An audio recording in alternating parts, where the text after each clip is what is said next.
Okay, remember that they're changing my voice. So we see in Psalm 45, it says, the most excellent of men is the mighty warrior, the mighty one, the most mighty warrior, riding forth in the cause of truth, justice, humility, faithfulness, righteousness, all the martial art principles, but they zoom in on just a few of them.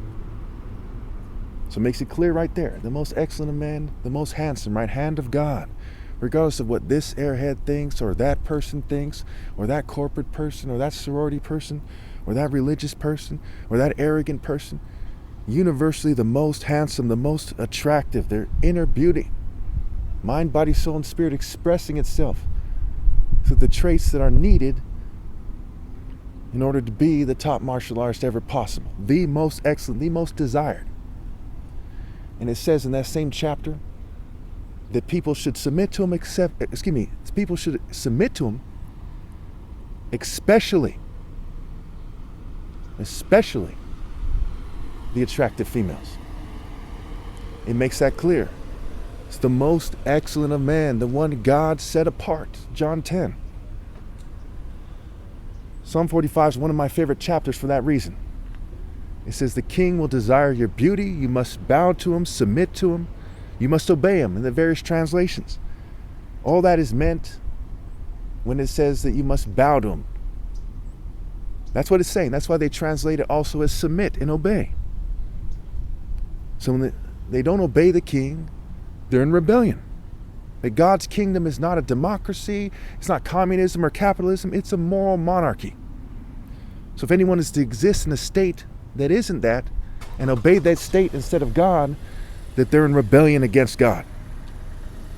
It's pretty straightforward. So we see in regards to romantic justice that Psalm 45 is key, universally speaking. Even the agnostic knows that I'm right. Is the agnostic going to argue because he's not a Christian or because he's not monotheistic that Psalm 45 must be incorrect? Does the agnostic think they should submit to a serial killer or Pee Wee Herman? Who would the agnostic and anyone else from the opposition view argue is the most excellent of men, if it isn't the morally mighty top martial artist ever possible? So not only are they wrong, their argument is absurd and infuriating. They would make a ridiculous argument, say maybe some scientist or some Cambridge professor, or Oxford or Harvard. That's absurd. There are many professors, and none of them have ever done anything that impressive. Maybe they invented something, so what? There are many priests and bishops. There have been many popes, not a single one of them have been impressive. No church leader in the history of humanity, after hundreds of years of churches, has ever done anything impressive. But the top martial artist ever possible has done the most impressive and divine and important thing by becoming the top martial artist, mind, body, soul, and spirit. Martial arts are lifestyles. They're life paths. So by proving through mental sparring and actual sparring in nature that God has set me apart as the leader of all humanity, the reason why kings wear a sword, the reason why it's the sword of Scripture. It's the sword of Scripture, not the trowel or the chemistry kit. So there's a divine order and it's a martial art order. Hebrew is an Afro-Asiatic language because Africans went from Africa into the Middle East and established Babylon when it was great, when it was divine. Before Abraham, I am. Before Abraham, I am. And Abraham knew that. That's why his name's Abraham, not Abraham or Abrajapheth. Because his father, his spiritual father, is Ham. Amos 9:7. Are you not to me the same as the Cushites, O children of Israel? Ham begot Cush, Cush begot Nimrod, who was a mighty warrior before the Lord, a morally mighty warrior. So when the kingdom of heaven is taken away from the Jews and given to a people that will produce its fruit, who is it? It is somebody like Nimrod. That's why the proverbial saying was, like Nimrod, a mighty warrior before the Lord. And no one who's wicked can stand before the Lord. You see that in Psalms. The arrogant can't stand in your presence. You hate all who do wrong. So the standard, the lion's standard, was set with Nimrod. That's why you have the word rod in the name. The scepter, the rod of justice in Psalm 2. Where it says, why do the nations plot in vain?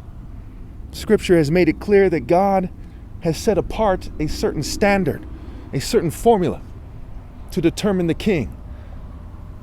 Proverbs 16:12 says the throne is established in righteousness. New Living Translation, justice. And Isaiah 11:5 says righteousness and faithfulness are as sash and belt. We see in Matthew 7, it says you know them by their fruits. In Matthew 5, it said let your deeds shine before others so they may glorify God. The Bible says you must put a lamp on its stand so it gives light, the light of justice, Isaiah 51:4. And justice is best served by the top martial artist ever possible. Even the rod is a martial art weapon. The staff is a martial art weapon, where the spirit from the heart and soul of the top martial artist is extended to the staff. Like the top martial artist himself is an extension of God's glory and strength. And no amount of state-sponsored psyops can change that. Society will always be the worms who persecuted me for doing the right thing, and I'll always be the top martial artist ever possible, because tech, breeding, cheating, and generational ill-gotten gains have ruled everyone out in the future. The kingdom of heaven has been taken from the Jews and has been given to me in their own story. And in reality, it was always with my line, because wisdom is proven right by her deeds. And wisdom is by deeds, not by words in a book. In the beginning was the Word, and the Word was with God. And that's before the Bible and the Torah were written.